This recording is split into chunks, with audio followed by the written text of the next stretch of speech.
All right, Metro Detroit golfers, we're here at the Tuesday Tip of the Week. I'm Chad. And I'm Ben. And we are again lucky to be joined by Jeff and Kevin from Recovery Massage and Fitness. And this week, they're going to talk about something that we know a lot of you around Metro Detroit want, more power.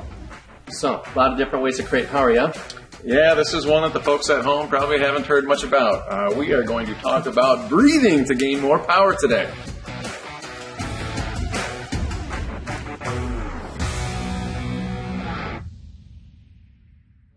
Jeff and Kevin, take it away. How are you going to do this? Thank you, gentlemen.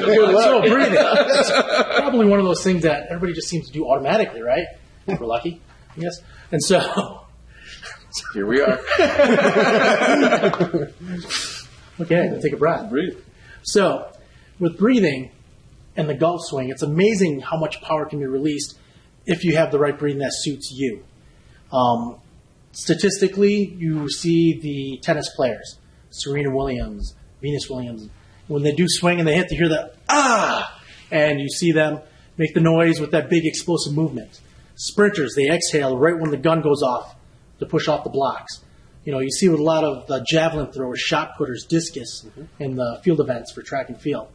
And so golf is no different, where if you take the backswing and then exhale, you know, with the swing, it's amazing how much power can come through, but also how much more range of motion there is with that. And with golf, it's the more range of motion you have, the more opportunity for more power, right? Absolutely. One of the things that I've even noticed on the long drive circuit, if anyone at home has ever watched those guys, the sounds coming out of their mouth, there's for sure an exhale that's happening. So a lot of the big boys out there, Kyle Berkshire's out there, just going crazy out there, and I think there's some truth to this. Yeah. Awesome. So what I heard is all the power sports, so track and field, javelin, tennis with Serena and the sprinters, right? So they're doing it on purpose. Is that what you're saying? Absolutely. They're trained that way. They're trained that way because once you exhale and create the movement there's a muscle called a diaphragm that kind of separates your internal organs from your lungs and your heart. And it's kind of like an umbrella underneath your rib cage here. And once you engage that diaphragm and get that moving properly, it's amazing how much rotation can come through the whole thoracic spine and the trunk of the body. And that's what can help create that separation between the shoulders and the hips, you know, when you're trying to move. And that separation is pretty key for a golf swing. Yeah. Sequencing matters. Yes, sequencing does matter. So it'll create more mobility, more range of motion, so more rotation, yeah? And then the stability, does it create more stability and force outwards? So there's two ways. You can either let your breath go or you can kind of hold your breath a little bit, which might work for some of you. Majority is probably more the exhale, but I recommend everybody kind of play with it and see how it goes. Go to the range, hit some balls, see how it works well for you. I don't want to see anybody getting lightheaded or turning purple while they're swinging. Don't pass out. You know, that shouldn't happen. But sometimes when you do hold your breath, it does create a little bit of stability through the spine. And sometimes a person needs that with their swing because of how explosive it can be. And that added stability through there can help with that swing. You know, that's what a lot of power lifters will do. And they'll take in that deep breath and then they'll lock it in so that when they lift the heavy weight, it helps stabilize their trunk so that their chest and their trunk becomes like a barrel. So when they carry the big weight in them with the upper body, things don't collapse. So that's kind of an extreme version of it, but that's kind of no different, I guess, than Serena Williams hitting power a nonetheless. big forehand. Yeah, so using your breathing. So basically we're always having people do experiments, and then there's no right way, so we'd have you experiment with both different ways, yes? Do what's best for you. And then let the ball be the teacher so you'll know which one helps you. You want to demonstrate one minute? Let's do this. You want me to hold my breath at first? Is that let's the do first that. Yeah, experiment we're going to let's run? try that, yeah. See if my head pops off. All right, here we go. Holding the breath.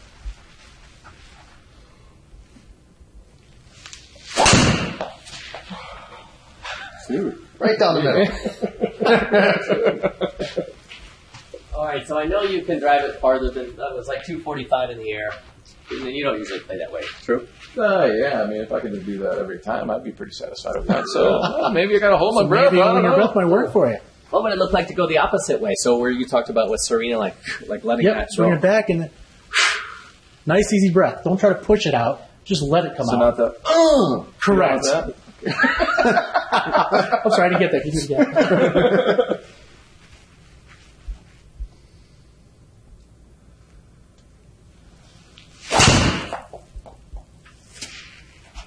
Not very comfortable doing that. Yeah, So I'm going to try, so that time I did the exhale all the way through. So this time, let me just be playful with it, just like you guys. So I'm going to try to inhale back and then exhale through. Yeah. And what I'd also recommend is don't judge it off the first swing. This is something you got to give yourself time to play with. Give yourself 10, 20 swings, balls to hit, and then try the other way. You're telling me it doesn't work on the first time, Jeff? I know. Man, I thought we were giving you Tuesday tips.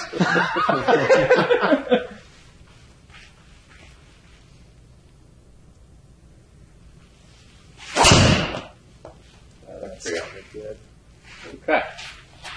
All right. So one quick thing before we go is how can you use breathing to get your adrenaline up, which could help power?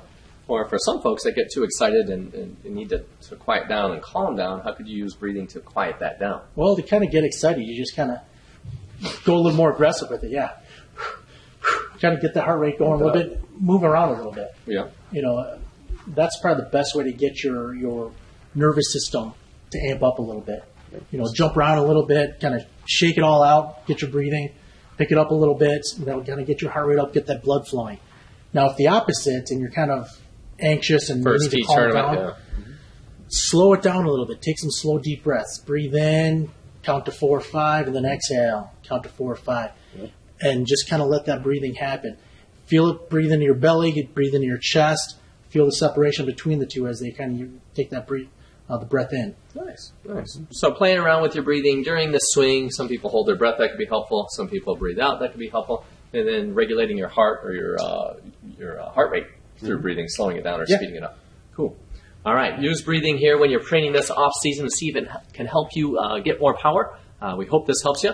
We thank you guys for joining us here at GLA. So thank you for that. Yeah. Play more golf. We look forward to seeing you next time. Thanks.